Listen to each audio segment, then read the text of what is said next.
আশরাফুল মাখলুকাত আমাদেরকে এই জন্য বানালেন যে গুনাহ করারও শক্তি থাকবে, নেকি করারও শক্তি থাকবে।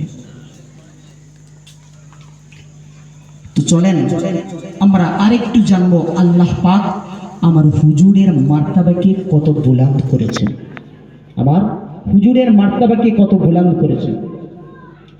বন্ধুরা, তরুণ যুবকেরা, আমার বন্ধুরা, আমার মুরব্বিয়ানেরা, শুনে রেখে দিন বাবা, জেনে রেখে দিন বাবা, আল্লাহ পাক কোরআনে কারীমের মধ্যে জানিয়ে দিলেন, কুল ইয়া আইয়ুহান নাস ইন্নী রাসূলুল্লাহি ইলাইকুম জামিআ, ইন্নী রাসূলুল্লাহি ইলাইকুম জামিআ।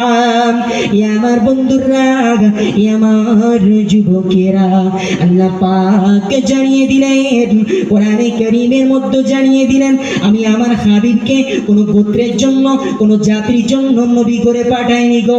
কোন জাতিকে কেন্দ্র করে, কোন গোত্রকে কেন্দ্র করে আমার হাবিবকে পাঠাই নাই, বরং আমি আমার হাবিবকে গোটা দুনিয়ার তামাম ওয়ার্ল্ডের মানুষের জন্য, কুল কায়নাতের জন্য নবী করে পাঠিয়েছি।